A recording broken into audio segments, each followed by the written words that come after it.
এই পৃথিবীতে মানুষের জন্য সবচেয়ে বেশি জরুরত হচ্ছে রিসালাত, নবুয়ত।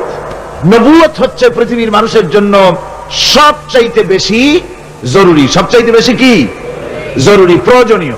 তার কারণ হচ্ছে এই পৃথিবীর মধ্যে অগণিত মানুষ, অসংখ্য মানুষ, আর সেই অসংখ্য মানুষের মধ্যে রয়েছে অসংখ্য চিন্তা, অসংখ্য মত, অসংখ্য পথ।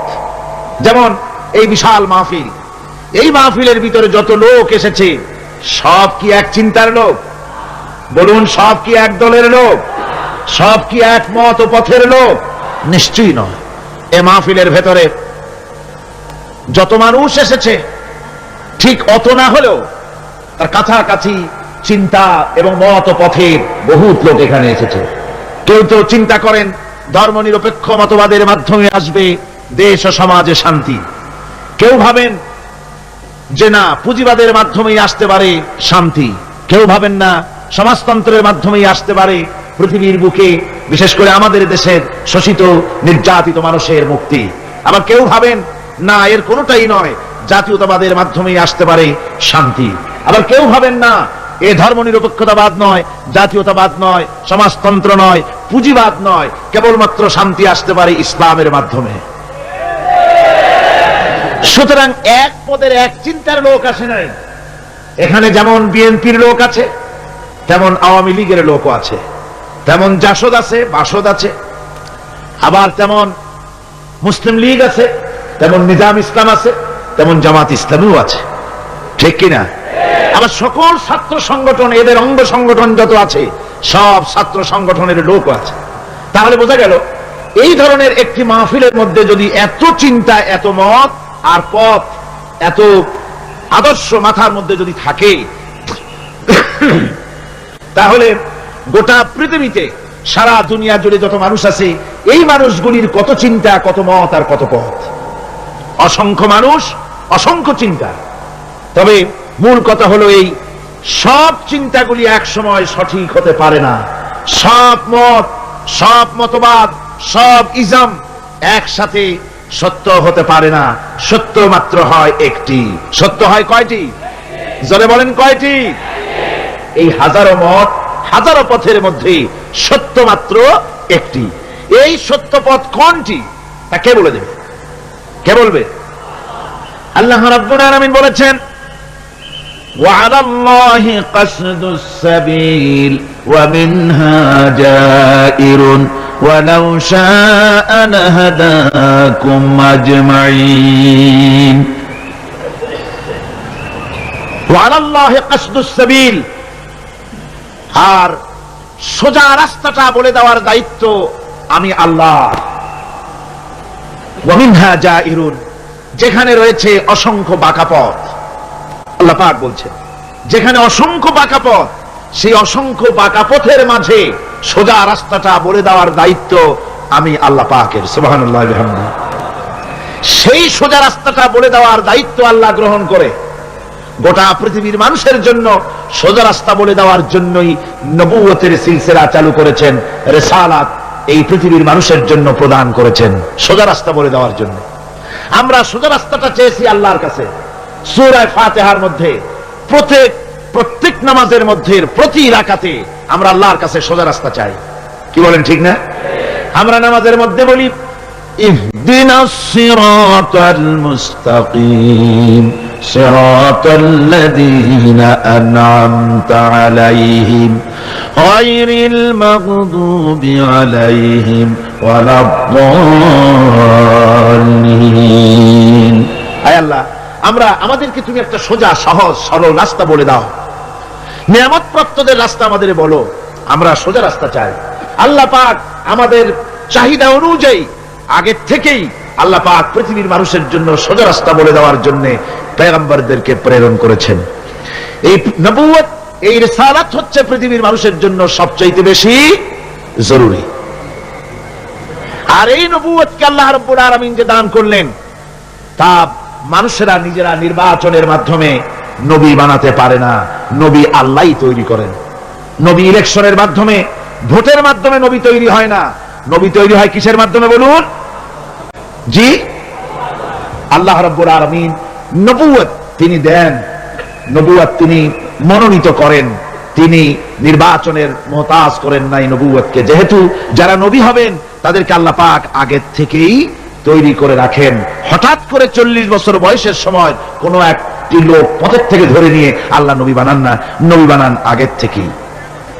আল্লাহ পাক মানুষের জন্য পথ সৃষ্টি করেছেন, পথ তিনি তৈরি করেছেন। আমরা দেখতে পাই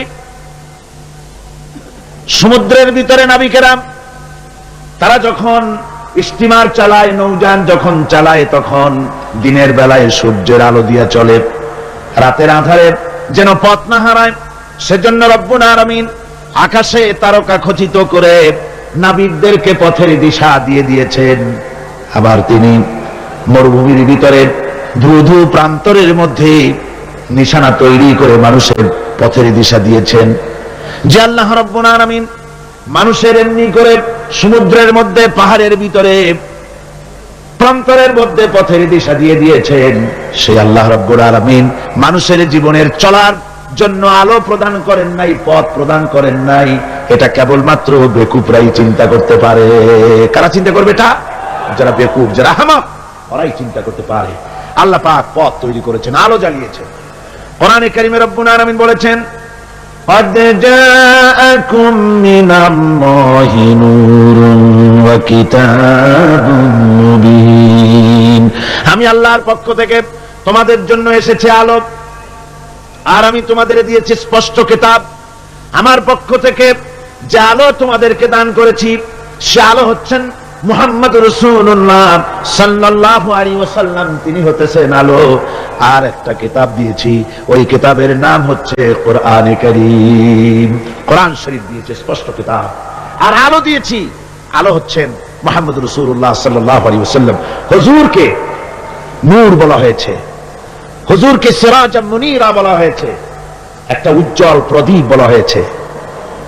হুজুর যেমন শানওয়ালা বরকতওয়ালা নবী, তাকে তো প্রদীপের সাথে নয়, তাকে তুলনা করা দরকার ছিল সূর্যের আলোর সাথে, চাঁদের আলোর সাথে। কিন্তু আল্লাহ রাব্বুল আলামিন সূর্য এবং চাঁদের সাথে তুলনা না করে হুজুরকে তুলনা করেছেন প্রদীপের সাথে। কারণ হচ্ছে সূর্যের আলো যতই প্রখর হোক, সূর্যের আলো যতই প্রচন্ড হোক, এই সূর্য কিয়ামত পর্যন্ত চেষ্টা করে নতুন আরেকটি ছোট্ট সূর্যের জন্ম দিতে পারবে না। চাঁদের আলো যতই সুন্দর হোক, যতই স্নিগ্ধ হোক না কেন, কিয়ামত পর্যন্ত চেষ্টা করে চাঁদ নতুন ছোট্ট একটি চাঁদের জন্ম দিতে পারবে না। অথচ একটা প্রদীপ, এই প্রদীপ থেকে যদি কেউ আলো ধরাতে চায়, আর একটা ধরানো যাবে, 10টা যাবে, 100টা যাবে, সহস্রটা যাবে। যত আলো ধরাতে চায়, একটা প্রদীপ থেকে মানুষ আলো হাজারো হাজারো লাখো লাখো আলো ধরাতে পারে, তাতে ওই প্রদীপের আলো মোটেই কমে যাবে না। ঠিক কিনা বলেন? সুতরাং রাসূল পাক সাল্লাল্লাহু আলাইহি ওয়াসাল্লাম হচ্ছেন জ্ঞানের প্রদীপ। কিসের প্রদীপ? জ্ঞানের প্রদীপ। তার কাছ থেকে, আল্লাহ রাব্বুল আলামিনের কাছ থেকে এসেছে জ্ঞান। সেই জ্ঞান তিনি বিকিরণ করেছেন, বিতরণ করেছেন গোটা বিশ্ববাসীর জন্য। সুতরাং হিদায়াতটা আল্লাহর পক্ষ থেকে পয়গম্বরদের কাছে সরাসরি আসে, অন্যদের কাছে আসে না। এই পৃথিবীতে দার্শনিকরাও নেতা, রাজনৈতিক নেতারাও নেতা। যত নেতা আছে, দার্শনিক হোক আর রাজনৈতিক নেতা হোক, যত রকমের নেতা আছে, সমস্ত নেতারা কথা বলে মন মস্তিষ্ক দিয়ে, আন্দাজ এবং অনুমানের উপরে ভিত্তি করে অন্ধকারে ঢিল ছোড়ে। আর পয়গম্বরেরা আন্দাজের উপরে ভিত্তি করে, অনুমানের উপরে ভিত্তি করে কোনো কথা বলেন না, অন্ধকারে ঢিল ছোড়েন না। পর্যবেক্ষণ করে, চোখে দেখে, বিশ্বাসের ভিত্তিতে আল্লাহর পক্ষ থেকে যে কথা আসে সেই কথাই দৃঢ়তার সাথে তারা পেশ করে থাকেন। নবীরা হচ্ছেন মাসুম। নবীরা কি? মাসুম, বেগুনাহ, তাদের কোনো গুনাহ নাই। আল্লাহ পাক তাদেরকে হেফাজত করেন। কে হেফাজত করেন? আল্লাহ সুবহানাহু ওয়া তাআলা। শয়তান হচ্ছে মোস্ট পাওয়ারফুল। শয়তানের এত বড় পাওয়ার, সে যে কোনো মুহূর্তে যে কোনো আলেম, যে কোনো পীর, যে কোনো সুফি, দরবেশ, হাজী, গাজী, যে কোনো ব্যক্তিকে ওয়াসওয়াসা দিতে পারে, প্রতারণা দিতে পারে, কিন্তু নবীদেরকে প্রতারণা দিতে পারে না। আল্লাহ পাক শয়তানের সব রকমের কুমন্ত্রণা এবং ওয়াসওয়াসা থেকে আল্লাহ পাক নবীদেরকে কি করেছেন? হেফাজত করেছেন। এই পৃথিবীর মানুষের জন্য আল্লাহ রাব্বুল আলামিনের সবচেয়ে বড় ইহসান হচ্ছে যে তিনি আমাদের জন্য নবী দিয়েছেন, হেদায়েত আমাদের দিয়েছেন নবীর মাধ্যমে। আর তাও আবার তিনি নবী দিয়েছেন মানুষের মধ্য থেকে, কোন নবী ফেরেশতাদের মধ্য থেকে দেওয়া হয়নি। নবীর বশরিয়ত সম্পর্কে গত বছরের তাফসীরের মাহফিলে সূরা ফুরকান থেকে আলোচনা করেছিলাম, বোধহয় আপনাদের মনে আছে, মনে আছে না? আল্লাহ পাকের এটা ইহসান যে তিনি নবী বানিয়েছেন সব মানুষদের, ফেরেশতাদের নবী বানান নাই। ফেরেশতা নবী হলে আমাদের জন্য সুবিধা হতো না, কি বলেন ঠিক না? তার কারণ হলো ফেরেশতারা পুরুষও না, নারীও না, তারা মানুষের সমস্যা বোঝেন না, তাদের কল নাই, কারখানা নাই, তাদের ক্ষেত খামার নাই, মহিষ গরু নাই, তাদের রাজনীতি নাই, তাদের ইলেকশন নাই, তাদের ভোটাভুটি নাই, তাদের কিছুই নাই। তারা শুধু আল্লাহ পাকের আজ্ঞাবহ বিরাট এক বাহিনী। তো তারা পুরুষও না, নারীও না। সুতরাং স্বামী স্ত্রীর মধ্যে যদি কোনো মনোমালিন্যর সৃষ্টি হয় তাহলে তার মীমাংসা করা তাদের পক্ষে সম্ভব না। তারা কি করে জানবে যে স্বামী স্ত্রীর মধ্যে গন্ডগোল হয় কেন, তা মিটাই কি করে? কল কারখানা তাদের নাই, তারা শ্রম দেয় না, তারা কল কারখানার মালিকও না। সুতরাং শ্রমিকদের সাথে মালিকের বাধে কেন, আর মেটে কিসে, তাও তাদের বোঝার কথা না। তারা রাজনীতি করে না, তারা ইলেকশন করে না, তারা আল্লাহ পাকের আজ্ঞাবহ বাহিনী। মানুষকে রাজনীতি করতে হয়, সমাজ নিয়ে বাস করতে হয়। সুতরাং রাজনীতি করতে গিয়ে মানুষকে হরতালের ডাক দিতে হয়, ধর্মঘট করতে হয়, ভোটাভুটি করতে হয়, কত কিছু করতে হয়। ফেরেশতা যদি নবী হতো তো মানুষের প্রতি ইহসান হতো না। এই জন্য আল্লাহ রাব্বুল আলামিন মানুষের প্রতি সবচাইতে তিনি হচ্ছেন বড়, তিনি সবচাইতে ইহসানকারী, তিনি মানুষের প্রয়োজন বোঝেন। এই জন্য মানুষের জন্য তিনি যে নবী বানালেন, সমস্ত নবীরাই ছিলেন মানুষ। সমস্ত নবীরাই কি? সবাই জোরে সোরে বলেন, নবীরা কি ছিলেন? আল্লাহ পাক নবী দিয়েছেন, আবার মানুষ সৃষ্টি করে তার হেদায়েতের রাস্তা দেখিয়ে দিয়েছেন। আল্লাহ এমন কিছু সৃষ্টি করেন নাই যার চলার পথ দেন নাই, চলা শিখান নাই। সৃষ্টি করেছেন অথচ চলা শিখান নাই, এমন কিছু সৃষ্টি করেন নাই। যেমন আল্লাহ রাব্বুল আলামিন চোখ সৃষ্টি করেছেন দেখার জন্য, চোখ দেখার কাজ করে, কান শোনার কাজ করে। পাখিকে সৃষ্টি করে ওড়ার মতো ট্রেনিং আল্লাহ রাব্বুল আলামিন দিয়ে দিয়েছেন। মাছকে সাঁতার কাটার ট্রেনিং দিয়ে দিয়েছেন। আপনি দেখুন, আপনার বাড়ির মুরগির ডিমের থেকে বাচ্চা বেরোবার পর আপনি যদি তাকে পানির মধ্যে ছেড়ে দেন, সে চুন্নি খেয়ে মরে যাবে। কিন্তু হাঁসের ডিম থেকে বাচ্চা বেরোলে পরে ওই বাচ্চা পানির মধ্যে দিবেন, সাঁতরায়া ডুব খাইয়া যেমনি পারুক কেনারায় চলে আসবে। কে দিল তার সাঁতারের ট্রেনিং? কে দিল? আল্লাহ রাব্বুল আলামিন। সুতরাং আল্লাহ শুধু সৃষ্টি করেন না, সৃষ্টি করেন, প্রতিপালন করেন, আর হেদায়েতের রাস্তাও তিনি বলে দেন। তাই এই পৃথিবীতে সাধারণ নেতাদের সাথে আর নবীদের সাথে বিরাট পার্থক্য সূচিত হয়েছে, যেহেতু নবীদের মাধ্যমেই আল্লাহ পাক মানুষের চলার পথের দিশা দিয়েছেন। দুনিয়ার সব নেতারা কথা বলেন মস্তিষ্ক দিয়ে, চিন্তা করে কথা বলেন। আর পয়গম্বরেরা, আল্লাহ রাব্বুল আলামিন বলেছেন, মা ইয়ানতিকু আনিল হাওয়া ইন হুয়া ইল্লা ওয়াহয়ুহা। নবী নফসকে অনুসরণ করে, প্রবৃত্তিকে অনুসরণ করে নবীজি কোনো কথা বলেন না। আমার নবী যেটা বলেন সেটা হলো ওহী। আমি যা তাকে বলতে বলি নবীজি তাই বলেন, আমার কথাই বলেন। আল্লাহ পাক গ্যারান্টি দিতেছেন, এই যে কোরআন, এই কোরআনে কারীমের ভিতরে আমার নবী যদি নিজের থেকে বানিয়ে কোনো কথা বলতেন, ওয়ালা মুতাকাওয়ালা আলাইনা বাদাল আকাবিল, নবী যদি নিজের থেকে কোন কথা যদি রচনা করে কোরআনের মধ্যে ঢুকিয়ে দিতেন, তাহলে আমি আল্লাহ রাব্বুল আলামিন নবীজির হাতকে চেপে ধরতাম, আমি তার ডান হাতকে চেপে ধরতাম, আর তার কণ্ঠনালীকে আমি আল্লাহ রাব্বুল আলামিন কেটে ফেলে দিতাম। সুবহানাল্লাহ পড়েন। আমি তার কণ্ঠনালীকে কেটে দিতাম। তার অর্থ কি? অর্থ হলো নবীজি নিজের থেকে কোনো কথা বলেন না, নবী যা বলেন, নবীরা যা বলেন সব কার কথা? আল্লাহ সুবহানাহু ওয়া তাআলার কথা।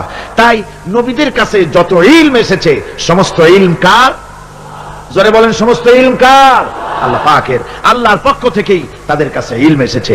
তাই হযরত ইব্রাহিম আলাইহিস সালাম তার পিতাকে ডেকে বলেছিলেন, ইয়া আবাতি ইন্নী ক্বাদ জাআনি মিনাল ইলমি মা লাম ইয়াতিকা ফাত্তাবি'নি আহদিকা সিরাতান সাবিয়্যা। হে আমার সম্মানিত পিতা, আমার কাছে এমন এক ইলম এসেছে আমার কাছে এমন এক জ্ঞান এসেছে যে জ্ঞান আপনার কাছে নাই, যে জ্ঞান আপনার কাছে আসে নাই। সুতরাং আমার ইত্তেবা করুন, আমার অনুসরণ করুন, তাহলে আপনি সহজ সরল রাস্তাটি খুঁজে পাবেন। আমার কাছে যে জ্ঞান আসছে ওই জ্ঞান আপনার কাছে নাই, তার মানে আমার কাছে কিসের জ্ঞান আসছে? ওহির জ্ঞান। কিসের জ্ঞান? ওহির জ্ঞান। জ্ঞান হচ্ছে দুই প্রকার। জ্ঞান কয় প্রকার? একটা হচ্ছে ওহি ভিত্তিক জ্ঞান, আর একটা হচ্ছে গায়রে ওহি ভিত্তিক জ্ঞান। ওহি ভিত্তিক জ্ঞান হচ্ছে আল্লাহর, আর গায়রে ওহি ভিত্তিক জ্ঞান হচ্ছে কার? মানুষের। এই ওহি ভিত্তিক জ্ঞান যতদিন পৃথিবীতে আসে নাই ততদিন পর্যন্ত আবু জাহল, তার নাম ছিল আবুল হিকাম। কি নাম ছিল? আবুল হিকাম। মানে কি? বুদ্ধির বাপ। শুধু বুদ্ধি, শুধু জ্ঞানী না, শুধু বুদ্ধিজীবী না, বুদ্ধিজীবীর বাপ। আর যখন ওহী নাজিল হয়ে গেল আল্লাহর পক্ষ থেকে, তখন বুদ্ধির বাপ কি হয়ে গেল? আবুল হিকামটা কি হলো? আবু জাহল হয়ে গেল। সে তখন মূর্খের পিতা হয়ে গেল। আসল জ্ঞান এসে গেছে, আর আসল জ্ঞানের মালিক হচ্ছেন আল্লাহ সুবহানাহু ওয়া তাআলা। তিনি ইব্রাহিম আলাইহিস সালামের কাছে জ্ঞান তিনি পাঠিয়েছেন, হযরত লূতের কাছে তিনি জ্ঞান পাঠিয়েছেন, মুসা আলাইহিস সালামের কাছে তিনি জ্ঞান পাঠিয়েছেন। সমস্ত নবীদের কাছে আল্লাহর পক্ষ থেকে জ্ঞান এসেছে। আর আল্লাহ রাব্বুল আলামিন কোন জাতকে মাহরুম করেন নাই, সমস্ত জাতির কাছে ওয়ালি কুল্লি উম্মতির রাসূল, প্রত্যেক জাতির জন্য আল্লাহ পাক রাসূল প্রেরণ করেছেন। সুবহানাল্লাহ। পড়া আল্লাহ রাব্বুল আলামিন বলেছেন, ওয়ালাকাদ বাআসনা ফি কুল্লি উম্মাতির রাসূলা আন ইবুদুল্লাহা ওয়াজতানিবুত তাগুত। আমি প্রত্যেক জাতির জন্য, প্রত্যেক উম্মতের জন্য আমি রাসূল প্রেরণ করেছি, যাতে করে কোন জাতি বলতে না পারে যে আমরা সতর্ককারী আমাদের কাছে আসে নাই, তাওহীদের কথা বলতে কেউ আসে নাই। আল্লাহ রাব্বুল আলামিন তাই প্রত্যেক জাতির জন্য বলেন আমি নবী পাঠিয়েছি। তারা দাওয়াত দিয়েছেন এক আল্লাহর গোলামি করো, এক আল্লাহর দাসত্ব করো, তিনি ছাড়া তোমাদের কোনো ইলাহ নাই, তিনি ছাড়া তোমাদের কোনো মাবুদ নাই, উপাস্য নাই, তারই গোলামি জীবনের সকল ক্ষেত্রে করো। এভাবে করে আল্লাহ পাক যুগে যুগে নবী প্রেরণ করেছেন। এই নবী পাঠাবার উদ্দেশ্য কি সেটা কোরআনে কারীমে আল্লাহ পাক বলছেন। নবী পাঠাবার উদ্দেশ্য হচ্ছে আলিফ লাম রা কিতাবুন আনজালনাহু ইলাইকা লিতুখরিজান নাসা মিনাজ যুলুমাতি ইলান নূর। এই কিতাব আমি তোমার প্রতি অবতীর্ণ করেছি। কেন? লিতুখরিজান নাসা মিনাজ যুলুমাতি ইলান নূর। পয়গম্বরদের আগমনের উদ্দেশ্যই ছিল যে তারা পৃথিবীর মানব মণ্ডলীকে পঞ্জীভূত অন্ধকারের ভেতর থেকে টেনে বের করে আলোর দিকে নিয়ে আসবে। কোথায় নিয়ে আসবে? আলোর দিকে নিয়ে আসবে। পঞ্জীভূত অন্ধকার কি? অন্ধকার হচ্ছে মানুষের তৈরি করা মতবাদ। মানুষ যত মতবাদ তৈরি করেছে সবগুলি কি? অন্ধকার। একমাত্র ইসলাম হচ্ছে আলো। সেই আলোর দিকে, হেদায়েতের দিকে, কোরআনের দিকেই আল্লাহ রাব্বুল আলামিন নবীদেরকে পাঠিয়েছেন, যাতে করে তারা মানব মণ্ডলীকে আলোর দিকে নিয়ে আসেন। এই নবুয়তের সিলসিলা শুরু হলো হযরতে সাইয়েদনা আদম আলাইহিস সালাম থেকে, আর শেষ হলো গিয়ে মুহাম্মদুর রাসূলুল্লাহ সাল্লাল্লাহু আলাইহি ওয়াসাল্লাম। রাসূল পাক সাল্লাল্লাহু আলাইহি ওয়াসাল্লামকে আল্লাহ রাব্বুল আলামিন তাকে বিশ্ব নেতা বানিয়ে দিলেন। কি নেতা বানালেন? বিশ্ব নেতা, ইমামুল মুরসালিন। সমস্ত রাসূলদের নেতা তিনি। রাসূল পাক সাল্লাল্লাহু আলাইহি ওয়াসাল্লাম বিশ্ব নেতা। আর বিশ্ব নেতা হওয়ার মতো সব কোয়ালিটি আল্লাহ পাক একমাত্র রাসূলকে দান করেছেন। আর কারো মধ্যে বিশ্ব নেতা হওয়ার কোয়ালিটি নাই। আছে? যারা বলেন আছে। বিশ্ব নেতা হওয়ার জন্য প্রথম যে কোয়ালিটি হওয়া দরকার সেটা হলো তিনি যে কথা বলবেন তা কোনো বিশেষ জাতির জন্য, বিশেষ কোনো বর্ণ, কোন শ্রেণীর কল্যাণের জন্য কথা বলবেন না। তিনি কথা বলবেন বিশ্ব মানবতার জন্য। সুবহানাল্লাহ বিহামদিহি। আপনারা আমাকে বলেন, পৃথিবীতে এমন কোন নেতা আছে যে নেতা কথা বলেছেন পৃথিবীর সব মানুষের জন্য?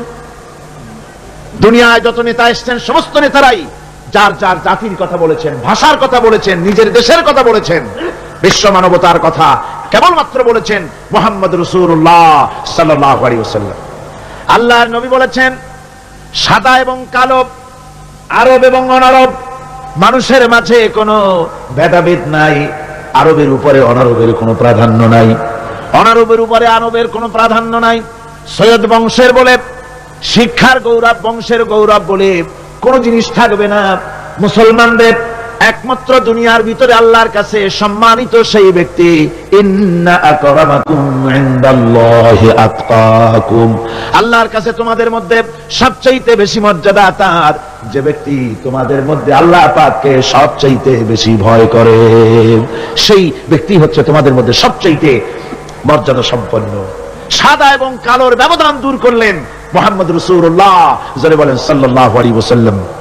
মানুষে মানুষে ভেদাভেদ দূর করে দিয়ে সমস্ত মানুষকে একটা প্ল্যাটফর্মে তিনি দাঁড় করিয়েছেন। বিশ্ব নেতা হবেন তিনি যার আদর্শ সারা দুনিয়ার মানুষের জন্য প্রযোজ্য। বলুন, পৃথিবীর কোন নেতা, কোন ব্যক্তি তার আদর্শ দুনিয়ার সমস্ত মানুষের জন্য গ্রহণযোগ্য হতে পারে এমন আদর্শ কেউ দেখাতে পেরেছে? কেউ পারেনি। 3 নম্বরের যে কোয়ালিটি প্রয়োজন তা হচ্ছে তার দেওয়া আদর্শ কোন গণ্ডির ভিতরে সীমাবদ্ধ থাকবে না, বরং তা পৃথিবীর সব জায়গায় ছড়িয়ে পড়বে। এ ব্যাপারে রাসূলের আদর্শই সারা পৃথিবীতে ছড়িয়ে পড়েছে, আর কোথাও না, আর কারো না। চতুর্থ, বিশ্বনেতা হওয়ার জন্য আরেকটি কোয়ালিটি এমন, যেটা হচ্ছে যে তিনি আদর্শ দিয়েই ক্ষান্ত হবেন না, নিজের জীবনে তা বাস্তবায়িত করে পৃথিবীর সামনে পেশ করবেন। কোন নেতা আছে যে জীবনে কার্যকরী করে দেখায়া মানুষের সামনে বলতে পেরেছে? আমরা যত নেতাদের ইতিহাস জানি, জীবনী জানি, আমরা দেখেছি তাদের চরিত্র 2 রকমের, তাদের ক্যারেক্টার 2 রকমের। একটা হচ্ছে পার্সোনাল ক্যারেক্টার, আর একটা হচ্ছে পাবলিক ক্যারেক্টার। একটা মানুষের কাছে দেখাবার চরিত্র, আর একটা হচ্ছে ব্যক্তিগত চরিত্র, ঠিক কিনা? তারা বলেন, আমরা যা বলি সেইটা শোনো, আমি যা করি তা দেখতে যাও না। এই হচ্ছে ওদের কথা। মুহাম্মদ রাসূলুল্লাহ সাল্লাল্লাহু আলাইহি ওয়াসাল্লাম হচ্ছেন সেই মহান নেতা যিনি বলেছেন, ও আমার সাহাবীরা, ও আমার স্ত্রীরা, তোমরা দিনের আলোতে আমার মধ্যে যা কিছু দেখতে পাও আর রাতের বেলায়ও যা কিছু আমার মধ্যে দেখতে পাও, সব কথাগুলি তোমরা মানুষের কাছে খুলে বলে দাও। সুবহানাল্লাহ। কোন ব্যক্তি আছে এমন যিনি বলতে পারবেন সাহস করে যে আমার জীবনের সব কথা মানুষের কাছে বলে দাও? কে বলতে পারবে? হযরতে আয়েশা সিদ্দিকা রাদিয়াল্লাহু তাআলা আনহার খেদমতে কিছু সাহাবায়ে কেরাম এসে বলেছিলেন, হুজুর, বলেছিলেন, মা বলুন তো হুজুর সাল্লাল্লাহু আলাইহি ওয়াসাল্লামের চরিত্রটা কেমন? আপনি তো সব সময় কাছে বেশি থাকার সুযোগ পান, চরিত্র আপনারই ভালো জানার কথা, বলুন হুজুরের চরিত্র কেমন? হযরত আয়েশা বলেছিলেন, তোমরা কি কোরআন পড়তে জানো? তারা বললেন, হ্যাঁ, আমরা কোরআন পড়তে জানি। হযরত আয়েশা বলেন, কোরআনে কারীম যদি পড়তে জেনে থাকো তাহলে রাসূল পাক সাল্লাল্লাহু আলাইহি ওয়াসাল্লামের চরিত্র জানার জন্য আমার কাছে কেন এলে? যেটা কোরআন শরীফে পড়েছো তার বাস্তব নমুনা যদি দেখতে চাও তাহলে আল্লাহর নবী মুহাম্মদুর রাসূলুল্লাহর দিকে তাকাও। তিনি হচ্ছেন কোরআনে কারীমের মুজাসসাম নমুনা। এই যে কোরআন, এটা কয় পারা? 30 পারা। এই 30 পারা কোরআনের বাস্তব চিত্র যদি কেউ দেখতে চায় তাহলে রাসূল পাক সাল্লাল্লাহু আলাইহি ওয়াসাল্লামের 23 বছরের নবুয়তের জীবন দেখুক। সুবহানাল্লাহ। এখানে তো সব লেখা আছে, এখানে সব লেখা আছে। এটা হলো থিওরি। প্র্যাকটিক্যাল যদি কেউ দেখতে চায় কোরআন, তাহলে হুজুরকে দেখতে হবে। কারে দেখতে হবে? পা থেকে শুরু করে মাথা পর্যন্ত, নবুয়তের প্রথম দিন থেকে শুরু করে শেষ নিঃশ্বাস পরিত্যাগ করার সময়টুকুন পর্যন্ত রাসূল পাক সাল্লাল্লাহু আলাইহি ওয়াসাল্লাম কোরআনকে নিজের জীবনের উপরে বাস্তবায়িত করে মানুষের সামনে তুলে ধরেছেন। সুবহানাল্লাহ, সুবহানাল্লাহ। এই জন্য আল্লাহর নবীর চরিত্রের সার্টিফিকেট দুনিয়ার কোন নেতার চরিত্রের সার্টিফিকেট তাদের বইয়ের ভিতরে নাই, ধর্মগ্রন্থের ভিতরে নাই। একমাত্র কোরআনের ভিতরে কোরআনের বাহক যিনি ছিলেন, কোরআনের ধারক যিনি ছিলেন, তার চরিত্রের সার্টিফিকেট আল্লাহ কোরআনের মধ্যে ঢুকাই দিয়েছেন। রব্বুল আলামিন বলেন, ওয়া ইন্নাকা লাআলা খুলুকিন আযীম। নবী হে, আপনি হচ্ছেন পূত পবিত্র চরিত্রের উপরে প্রতিষ্ঠিত। সুবহানাল্লাহ। আপনি চরিত্রের উপরে প্রতিষ্ঠিত। রাসূল পাক চরিত্রের মূল ব্যক্তিত্ব ছিলেন। লেখাপড়া জানতেন না হুজুর।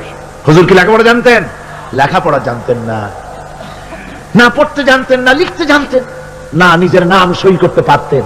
অথচ গোটা বিশ্বের সর্বকালের সর্বযুগের সর্বশ্রেষ্ঠ নেতা মুহাম্মদ রাসূলুল্লাহ সাল্লাল্লাহু আলাইহি ওয়াসাল্লাম।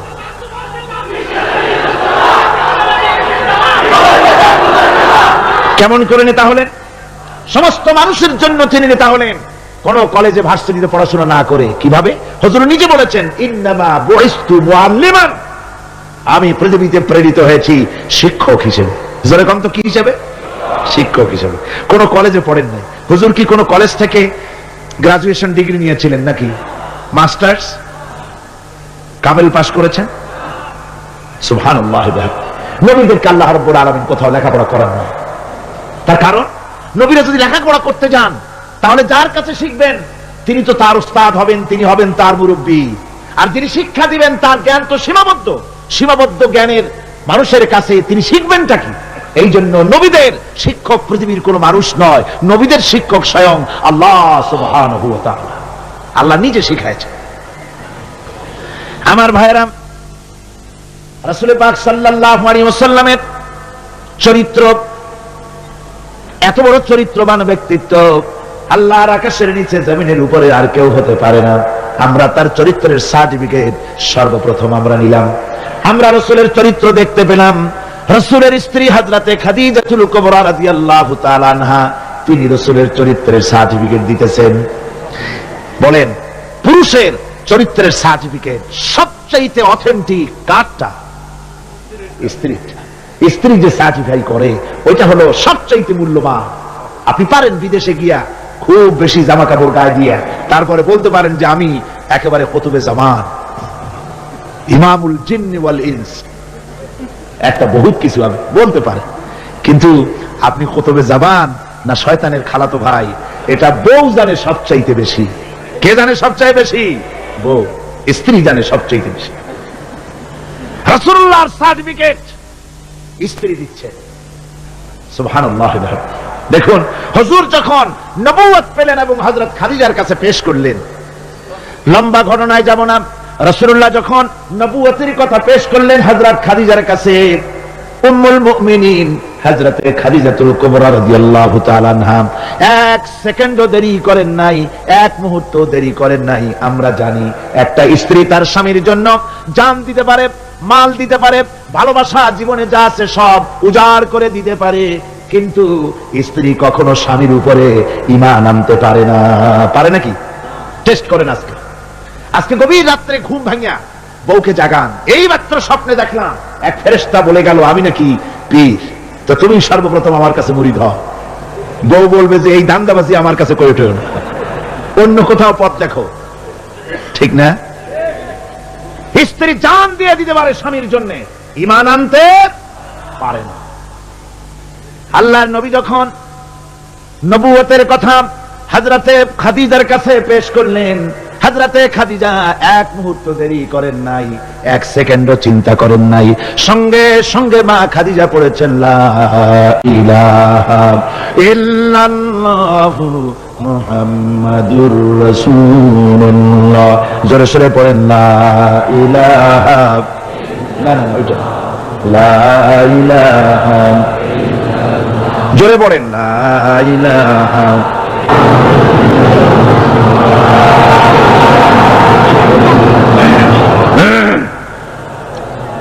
এক মুহূর্ত দেরি করেন নাই, হযরতে খাদিজা সঙ্গে সঙ্গে ঈমান এনেছেন। আমার বন্ধুগণ, স্ত্রীর সার্টিফিকেট সবচাইতে বড়, তারপরে লক্ষ্মীর চরিত্র কেমন সুন্দর সার্টিফিকেট দিতে পারে স্ত্রীর পরে তার খাদেম, তার বাড়িতে যে চাকর থাকে, যেহেতু চাকর বাড়ির ড্রয়িং রুম থেকে রান্নাঘর পর্যন্ত যাতায়াত করে, লোকটি কেমন তা ভালো করে সে জানে। একজন চাকর তার প্রভুর জন্য, তার মনিবের জন্য জান মাল সব দিয়ে দিতে পারে, কিন্তু ঈমান আনতে পারে না মনিবের উপরে। আমরা দেখতে পাই রাসূল পাক সাল্লাল্লাহু আলাইহি ওয়াসাল্লাম নবুয়তের দাওয়াত যখন পেশ করলেন, রাসূলের খাদেম ছিলেন যায়েদ বিন হারিসা। হযরতে যায়েদ এক মুহূর্ত দেরি করেন নাই, সঙ্গে সঙ্গে পড়েছেন লা ইলাহা ইল্লাল্লাহু মুহাম্মাদুর রাসূলুল্লাহ। স্ত্রী, তারপরে খাদেম, তারপরে লোকটির চরিত্র সম্পর্কে ভালো করে সার্টিফাই করতে পারে তার বন্ধু। রাসূলের বন্ধু ছিলেন হযরতে আবু বকর সিদ্দিক রাদিয়াল্লাহু তাআলা আনহু। নবুয়ত পাওয়ার আগে 20 বছরের পুরানা বন্ধুত্ব। কত বছর? 20 বছরের পুরানা বন্ধুত্ব হুজুরের সাথে হযরত আবু বকরের। 20 বছরে একটা লোককে চিনতে কিছু বাকি থাকে? কিছু বাকি নাই। হযরতে রাসূল পাক যখন বন্ধু আবু বকরের কাছে নবুয়তের দাওয়াত পেশ করলেন, তাওহীদের দাওয়াত পেশ করলেন, বন্ধু হযরত আবু বকর এক সেকেন্ডও দেরি করেন নাই, বলেছেন আপনি নবী হওয়ার যোগ্য। যে চরিত্র আপনার ভিতরে দেখেছি সাধারণ মানুষের এই চরিত্র হতে পারে না। আমি আর মোটেও দেরি করলাম না, আমি পড়ে নিলাম আশহাদু আল্লাহ ইলাহা ইল্লাল্লাহু ওয়াহদাহু লা শারীকা লাহু ওয়া আশহাদু আন্না মুহাম্মাদান আবদুহু ওয়া রাসূলুহু। আমার ভাইরা, রাসূল পাক সাল্লাল্লাহু আলাইহি সাল্লাম চরিত্রের দিক থেকে শ্রেষ্ঠ চরিত্রবান ব্যক্তিত্ব। আপনি বলেন এই পৃথিবীতে কোন নেতা আছে জীবনে মিথ্যে কথা বলে নাই? মুহাম্মদ, এটা কি সোজা কথা মনে করেন? সহজ কথা? সারা জীবনে একটা মিথ্যা কথা বলেন নাই, সমগ্র জীবনে একটি মিথ্যা কথা বলেন নাই, কাউকে গালি দেন নাই, কাউকে ঠকান নাই, কারো সাথে প্রতারণা করেননি। সুবহানাল্লাহ পড়েন, দিল খুলে মুহাব্বতের সাথে জোরে সরে বলেন সুবহানাল্লাহ।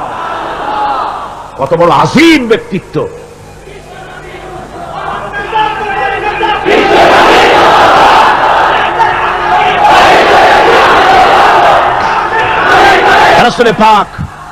রাসূল পাক সাল্লাল্লাহু আলাইহি ওয়াসাল্লাম সমগ্র বিশ্বের নেতা, ইমামুল মুত্তাকিন, ইমামুল মুরসালিন, সমগ্র পৃথিবীর মানুষের নেতা, জেনেদের নেতা, সবার নেতা।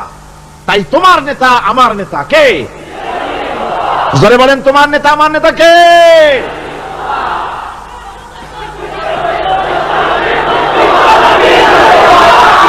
আমার ভাইরা, এতক্ষণ বললাম, এতক্ষণ বলেছি তিনি বিশ্ব নেতা। এবার শুনুন, রাসূল একদিকে বিশ্ব নেতা, আর একদিকে বিশ্ব নবী। আর একদিকে কি নবী? এর আগে যত নবী এসেছেন সমস্ত নবীরা হলেন এলাকার উপরে নবী, ভাষার উপরে নবী, গোত্রের জন্য নবী, কবিলার জন্য নবী। আল্লাহ রাব্বুল আলামিন বলেন ওয়ালাকাদ আরসালনা নূহান ইলা কওমি। আমি নূহ আলাইহিস সালামকে লাকাদ আরসালনা নূহান ইলা কওমিহি, আমি নূহ আলাইহিস সালামকে তার কওমের জন্য নবী করেছি। শুআয়ব আলাইহিস সালামকে মাদিয়ানবাসীদের জন্য, হুদ আলাইহিস সালামকে তার গোত্রের জন্য, ঈসা আলাইহিস সালামকে বনি ইসরাইলদের জন্য, মুসা আলাইহিস সালামকে তার কওমের কাছে এমনি করে সমস্ত নবীদেরকে তার কওমের জন্যই আমি নবী করে পাঠিয়েছি। কিন্তু মুহাম্মদুর রাসূলুল্লাহ সাল্লাল্লাহু আলাইহি ওয়াসাল্লামকে বিশেষভাবে কোন কওমের জন্য আমি নবী করি নাই। সুবহানাল্লাহ, কোন খাস কওমের জন্য মুহাম্মদ সাল্লাল্লাহু আলাইহি ওয়াসাল্লাম নবী নন। তার সম্মান এই পৃথিবীতে সবচাইতে বেশি মর্যাদা কার? হুজুরে। আল্লাহর পরে যার মর্যাদা, আল্লাহর পরে যার মর্যাদা, তিনি হচ্ছেন বিশ্বনবী জনাবে মুহাম্মদ রাসূলুল্লাহ সাল্লাল্লাহু আলাইহি ওয়াসাল্লাম। আমরা কোরআনে কারীমের মধ্যে দেখেছি, এই কোরআনে কারীমের ভিতরে আল্লাহ রাব্বুল আলামিন যত নবীদেরকে এই কোরআনে নাম উল্লেখ করেছেন, কোরআন শরীফে কতজন নবীর নাম আছে? 25 জন নবীর নাম আছে। এই 25 জন নবীদের মধ্য থেকে যারে যখন ইচ্ছে করেছেন আল্লাহ পাক নাম ধরে ধরে ডেকেছেন, ইয়া আদাম উসকুন আনতা ওয়া যাওজুকাল জান্নাহ। নাম ধরে ডাকলেন আদমকে। ইয়া ইয়াহইয়া খুযিল কিতাবা বিকুওয়া, হযরত ইয়াহইয়াকে ডাকলেন নাম ধরে। ইয়া যাকারিয়া, ইয়া নূহ। হযরত মুসা আলাইহিস সালামকে ডাকতেছেন ওয়ামা তিলকা বিয়ামিনিকা ইয়া মুসা। আবার যখন আল্লাহ রাব্বুল আলামিন মুসলমানদের জাতির পিতাকে ডাকার দরকার বোধ করলেন, কে মুসলমানদের জাতির পিতা? ভুল করবেন না যেন। আল্লাহ রাব্বুল আলামিন ডাকলেন কিভাবে? কোরআনে কারীমের দিকে লক্ষ্য করুন। রব্বুল আলামিন বলেন ওয়ানাদাইনাহু আইয়া ইব্রাহিম ক্বাদ সাদ্দাকতার রুইয়া ইন্না কাযালিকা নাজজিল মুহসিনিন। আমি ইব্রাহিমকে ডেকে বললাম, ও ইব্রাহিম, তুমি তোমার স্বপ্নকে বাস্তবে রূপ দিয়েছো, আর আমি এইভাবে করে মুহসিন ব্যক্তিদেরকে পুরস্কৃত করে থাকি। আল্লাহ পাক জাতির পিতা বলে ডাকলেন না, ইব্রাহিম নাম ধরে ধরে আল্লাহ পাক ডেকেছেন সব নবীদেরকে। কিন্তু গোটা কোরআন শরীফ, এই যে 30 পারা কোরআন, কোরআনে কারীমের প্রথম থেকে নিয়ে শেষ পর্যন্ত পড়ে দেখেন, ইয়া ইয়াহইয়া সে ইয়া জাকারিয়া, ইয়া মুসা, ইয়া ঈসা, এভাবে করে আছে, কিন্তু কোন জায়গায় ইয়া মুহাম্মদ, ইয়া আহমদ নাই। সুবহানাল্লাহ, সুবহানাল্লাহি বিহামদিহি। হুজুরকে আল্লাহ রাব্বুল আলামিন নাম ধরে ডাকেন নাই। নাম ধরে তো ডাকলেনই না। এই পৃথিবীতে কোন নবীদের তার নবীকে নাম ধরে ডাকার ব্যাপারে কোনো নিষেধ ছিল না। আল্লাহ রাব্বুল আলামিন মুমিনদেরকে বলে দিলেন, লা তাজআলু দুআআর রাসূলি বাইনাকুম কাদুআই বা'দিকুম বা'দা। তোমরা যেমন পরস্পরকে নাম ধরে ডাকাডাকি করো, এইভাবে করে আমার হাবিব মুহাম্মদ রাসূলুল্লাহ সাল্লাল্লাহু আলাইহি ওয়াসাল্লামকে কখনো নাম ধরে ডেকো না। সুবহানাল্লাহ, কখনো নাম ধরে ডেকো না। এই সম্মান আল্লাহ রাব্বুল আলামিন তার হাবিবকে দান করেছেন। এই সম্মান দিয়ে তাকে আল্লাহ পাক করলেন বিশ্ব নবী। কি নবী করেছেন? বিশ্ব নবী। আল্লাহ পাক বলছেন, নবী আপনি বলুন, যেহেতু রাসূলের রিসালাত হচ্ছেন বিশ্বজনীন, সার্বজনীন, কিয়ামত পর্যন্ত নবুয়ত চলবে কার? মুহাম্মদ রাসূলুল্লাহ সাল্লাল্লাহু আলাইহি ওয়াসাল্লাম। আল্লাহ রাব্বুল আলামিন বলেন, কুল ইয়া আইয়ুহান নাসু ইন্নী রাসূলুল্লাহি ইলাইকুম জামিআ। ও নবী আপনি বলে দেন, হে মানব সকল, আমি তোমাদের সকলের জন্য আল্লাহর পক্ষ থেকে রাসূল হয়ে এসেছি। সকলের জন্য আমি রাসূল। এই জন্য মুহাম্মদ সাল্লাল্লাহু আলাইহি ওয়াসাল্লাম শুধু আমাদের মুসলমানদের রাসূল এটা দাবি করা যাবে না, তিনি সকলের জন্য। আল্লাহ যেমন সকলের, আল্লাহ কি শুধু মুসলমানদের না? সূরা ফাতিহা কি পড়ি? আলহামদুলিল্লাহি রাব্বিল মুসলিমিন পড়ি, রব্বিল আউলিয়া ওয়াল মুত্তাকিন পড়ি, রব্বিল কি বলে রব্বুল মুত্তাকিন পড়ি না, আমরা পড়ি আলহামদুলিল্লাহি রাব্বিল আলামিন। আল্লাহ হচ্ছে সকলের জন্য, সকলের স্রষ্টা। আল্লাহ যেমন সকলের, আল্লাহ পাক বলেন আমি যেমন সকলের, আমার নবী বিশ্ব নবীকে বানায় দিলাম। ওয়া মা আরসালনাকা ইল্লা রাহমাতাল লিল আলামিন। আমি রব্বুল আলামিন আর আমার হাবিব হচ্ছেন রাহমাতুল লিল আলামিন। আমি সকলের স্রষ্টা আর আমার রাসূল সকলের জন্য রহমত। যারা বলেন সুবহানাল্লাহ, সকলের জন্য তিনি রহমত। আল্লাহ পাক বলেন, ওয়ামা আরসালনাকা ইল্লা কাফাতান লিন-নাসি বাশীরান ওয়া নাযীরা। আমি আপনাকে तमाम পৃথিবীর মানুষের জন্য সুসংবাদদাতা হিসেবে আর সতর্ককারী হিসেবে আপনাকে প্রেরণ করেছি, সকলের জন্য আপনি। আল্লাহ রাব্বুল আলামিন তার হাবিব সম্পর্কে বলেন, তাবারাকাল্লাযী নাযালাল ফুরকানা আলা আবদিহি লিয়াকুনা লিল আলামিনা নাযীরা। অতীব বরকতশালী সে আল্লাহ রাব্বুল আলামিন, যিনি তার বান্দার উপরে ফুরকান অবতীর্ণ করেছেন, যাতে করে তিনি তার কওমের কাছে দাওয়াত পৌঁছান। এ কথা বলা হয় নাই, লিয়াকুনা লিল আলামিনা নাযীরা, বিশ্ববাসীর কাছে যেন তিনি দাওয়াত পৌঁছাতে পারেন, আল্লাহর সম্পর্কে, জাহান্নাম সম্পর্কে ভীতি প্রদর্শন করাতে পারেন, জান্নাতের সুসংবাদ দিতে পারেন, হেদায়েতের দাওয়াত পৌঁছে দিতে পারেন। এই জন্য আমি রাসূলকে পাঠিয়েছি তামাম বিশ্বের সমস্ত মানুষের জন্য। সুবহানাল্লাহি ওয়া বিহামদিহি, তিনি সকলের জন্য। তার সম্মান আর মর্যাদা আল্লাহ রাব্বুল আলামিন এমন ভাবে পেশ করলেন, তার মর্যাদা এত বেশি, নবীর মর্যাদা এত বেশি, মুহাম্মদ সাল্লাল্লাহু আলাইহি ওয়াসাল্লাম যদি উম্মতের কোন ব্যাপারে যদি বলেন হ্যাঁ, অমনি উম্মতের জন্য তা হালাল হয়ে যায়। সুবহানাল্লাহ পড়ে।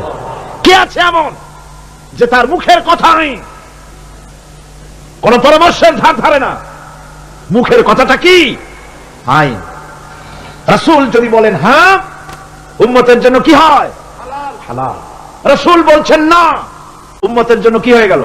হারাম হয়ে গেল। সুবহানাল্লাহি ওয়া বিহামদিহি।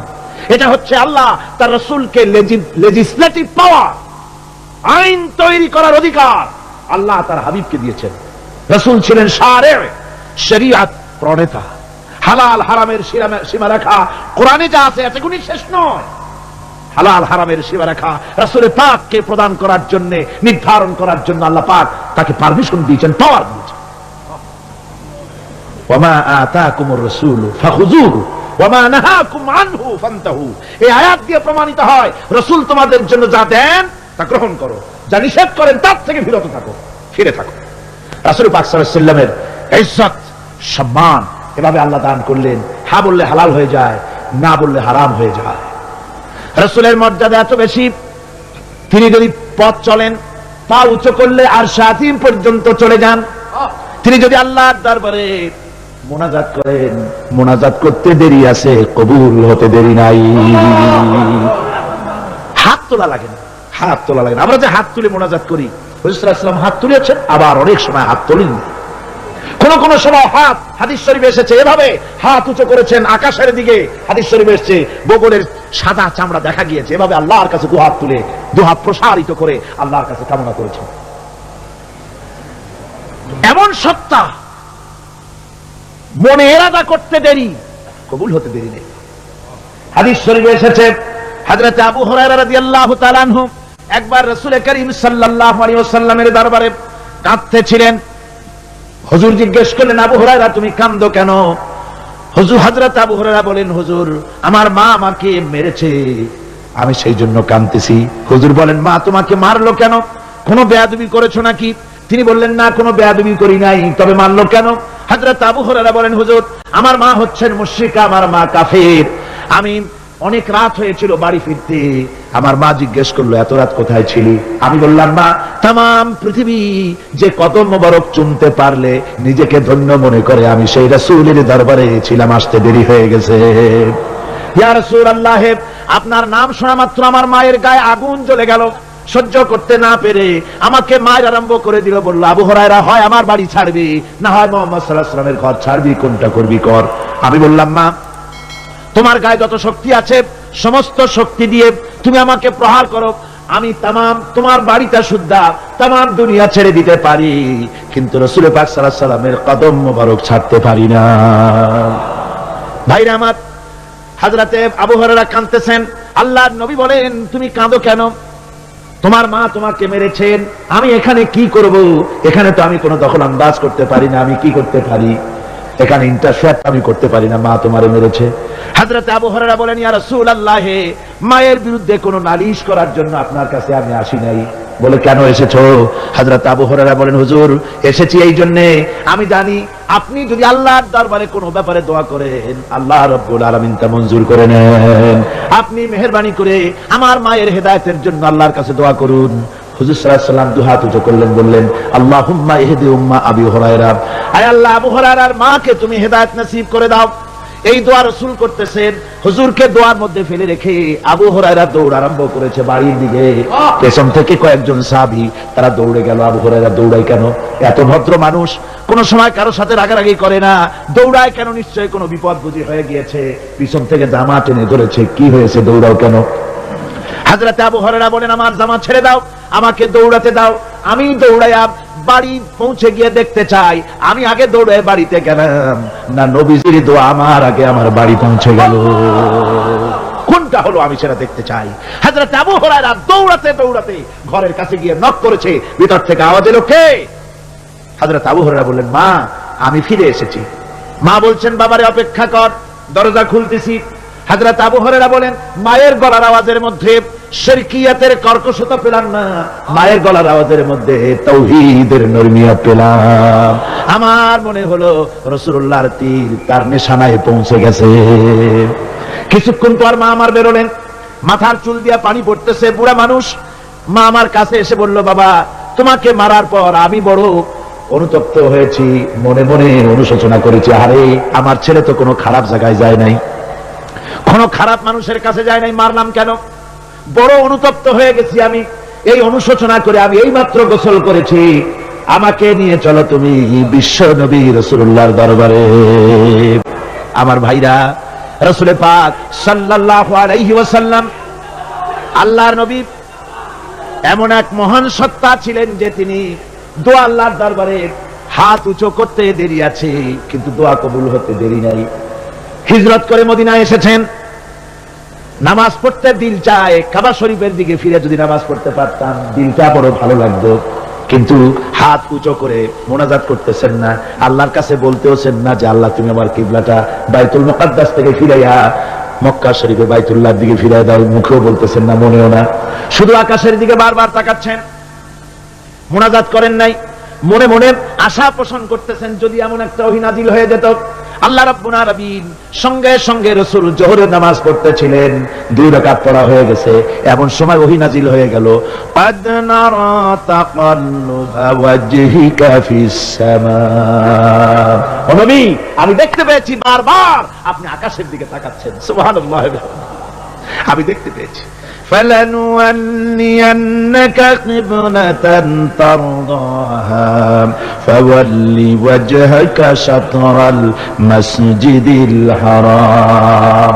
আর দেরি নাই, আপনার মনের আশা পুরো হয়ে গেছে, এক্ষুনি আপনার কিবলা পরিবর্তন করুন। হুজুর 2 রাকাত পড়েছিলেন বাইতুল মাকদাসের দিকে ফিরে, বাকি 2 রাকাত তিনি মক্কা শরীফের কাবা শরীফের দিকে ফিরলেন।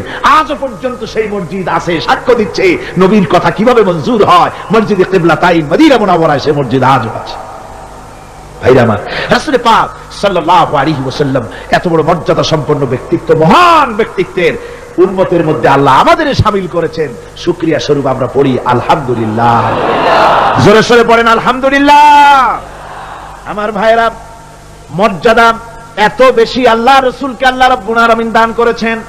এই পৃথিবীতে কোন মানুষের সঙ্গে যদি আপনি বেয়াদবি করেন, তিনি আপনার বাপ হোক, তিনি আপনার মা হন, অথবা আপনার উস্তাদ হন, অথবা আপনার পীর হন, যে কেউ হোক না কেন, কারো সঙ্গে যদি কোনো বেয়াদবি হয়ে যায় তো শুধু একটা বেয়াদবি ছাড়া আর কিছুই না।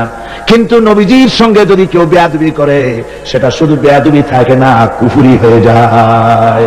কি হয়ে যায়? কুফরি হয়ে যায়। রাসূলুল্লাহকে কেউ তাওহীন করলে, অসম্মান করলে, সমালোচনা করলে কাফের হয়ে যায়। যারা বলেন কি হয়ে যায়? কত বড় মর্যাদা। রাসূল পাক সাল্লাল্লাহু আলাইহি ওয়াসাল্লাম, তার সামনে সাহাবায়ে কেরাম বসা, হুজুর কথা বলছেন, সাহাবায়ে কেরাম তারাও কথা বলছেন। কথা বলতে বলতে এক পর্যায়ে সাহাবীদের গলার আওয়াজ বড় হয়ে গেছে, হুজুরের গলার আওয়াজ শোনা যায় না, সাহাবীদের গলার আওয়াজটা বড় হয়ে গেল। আল্লাহ রাব্বুল আলামিন এতটুকু বরদাস্ত করলেন, আমার নবীর গলার আওয়াজের চাইতে তোমাদের আওয়াজ বড় হলো কেন?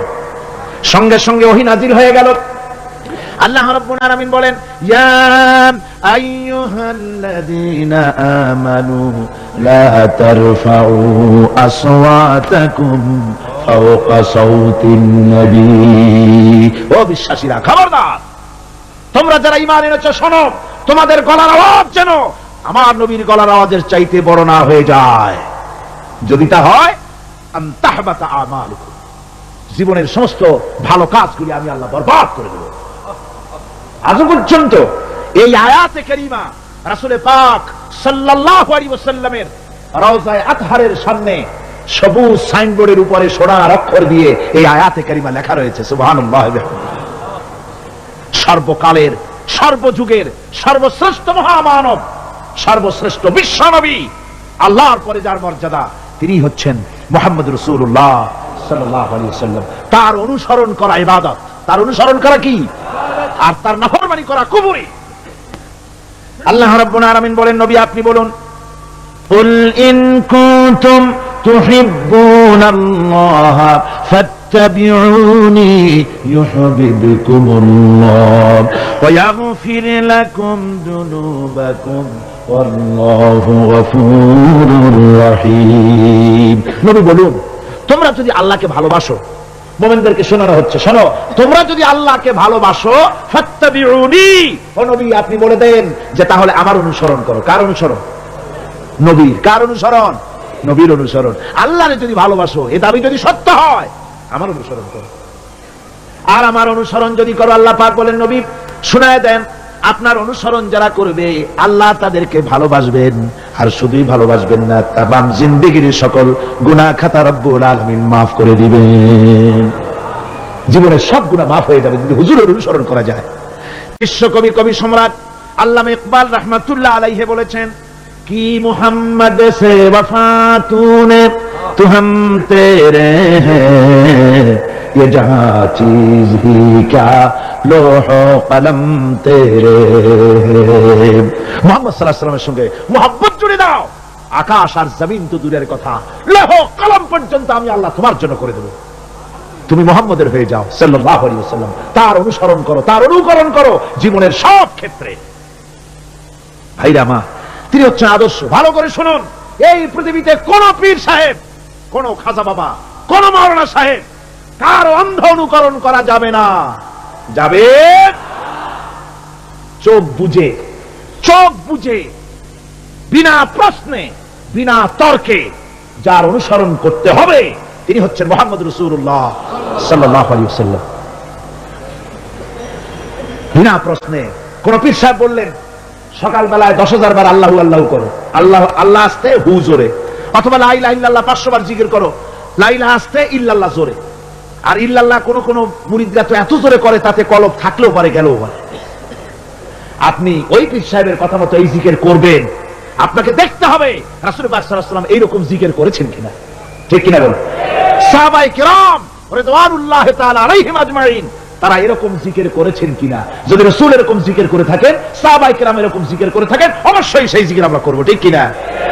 অন্ধভাবে কাউকে গ্রহণ করব না। কেউ পাগড়ি বাঁধলো, পেছনটা 6 হাত লম্বা রাখলো, আমার পীর সাহেব, সেই জন্য আমি বুঝি আমিও 6 হাতের জায়গায় বরকতের জন্য 12 হাত একেবারে লম্বা করে টানতে টানতে আসবে রাস্তার উপর, এরকম করব না। জামাটা কেমন হবে, মোষটা কেমনে কাটবো, দাড়িটা কিভাবে রাখবো, টুপিটা কিভাবে লাগাবো, খানা কিভাবে খাবো, তারপরে কিভাবে কি করব আর না করব, সবটার মানদণ্ড হচ্ছেন কে? উসওয়ায়ে হাসানা। লাকাদ কানা লাকুম ফি রাসূলিল্লাহি উসওয়াতুন হাসানা। গ্রহণযোগ্য একমাত্র মহত্তম আদর্শ হচ্ছে তোমাদের রাসূল, তাকে দিয়ে গ্রহণ করতে হবে। পায়ের নখটা কেমনে কাটবে, মাথার চুলটা কেমনে কাটবে, আদর্শ হচ্ছেন মুহাম্মদ রাসূলুল্লাহ সাল্লাল্লাহু আলাইহি ওয়াসাল্লাম। ওই রাসূলের অনুকরণ করে কোন পীর সাহেব, কোন মাওলানা সাহেব যদি বলে, তাহলে তাকে অনুসরণ করা যাবে। তবে মিলাই দেখতে হবে যে কথা ঠিক আছে কিনা, উনি যা বলছেন, উনি যা করছেন, ওইটা ঠিক আছে কিনা। তাহলে তা না হলে ধোকায় পড়ে যেতে হবে। কি যে করতে হবে? ধোকায় পড়ে যেতে হবে। আজকাল তো নানান রকম বাইর হয়েছে, বুঝলেন না, নামের আগে সৃষ্টি লাগায় দেয়। ওই যে ঢাকার কাছে এক জায়গায় একটা সদরদ্দি সৃষ্টি হইলো, তারপরে তাকে উঠায় দেওয়ার জন্য কত সংগ্রাম হলো, কত মানুষ মরলো। আপনার পত্রিকা পড়েন না? সে বলেছে রোজা না রাখলে চলবে, ইফতার আসরের সময় করলে হবে, আর রোজার দিন দুপুরের সময় চিড়ে চিড়ে খাইলে অসুবিধা নেই, বুঝলেন। যশোরে গেলাম, সেখানে শুনলাম সেই পাকিস্তানা বলে এক পীর নাকি আসছিল, এসে বলে গেছে, ভাই আসল পর্দা মনের পর্দা, এর থেকে বাইরের কোনো পর্দা না। লোক দেখা না পর্দারা করে লাভ কি, আসল পর্দা মনের পর্দা। তারপরে মনে মনে নামাজ পড়ো, মনে মনে রোজা রাখো, মনে মনে হজ করো, যাকাত দাও, মনটা সাফ হয়ে গেলে তোমার আর কোনো অসুবিধা নাই। এই মনের পীর আসলো, আমি সেই এলাকায় গেলাম, যাই শুনি এই রকমের কাম করছে। আমি বললাম, ওই লোকটা যদি আবার আসে আম গাছের সাথে বাঁধতে থুইও। তারপরে সে যখন বলবে যে আমার তো পেশাব পায়খানা করা লাগবে, আমারে ছাড়ো, তোমরা বলবা যে না ছাড়া যাবে না। মনে মনে যদি নামাজ পড়া যায়, মনে মনে পেশাব পায়খানা করুন। যদি বলে আমার ক্ষুধা লাগছে অথবা পানি পান করবো, তৃষ্ণা লেগেছে, বলতে হবে মনে মনে যদি রোজা রাখা যায় তো মনে মনে খাওয়া দাওয়ার কামটা সারিয়ে নেন মেহরবানি করে। এই ধরনের কিছু সংখ্যক লোক বেরিয়েছে, যাদেরকে লোকেরা সাহাবীদের চাইতে, নবীদের চাইতেও বড় মনে করে। আশ্চর্য কথা, বিভিন্ন জায়গায় ধরনের পীর হয়, তাদের আবার নওরোজ অনুষ্ঠান হয়, তাদের জন্ম দিবসে তাদেরকে গোসল করানো হয়, সেই গোসলের পানি আবার মুরিদেরা খায়। জোরে কর নাউজুবিল্লাহ, জোরে কর নাউজুবিল্লাহ।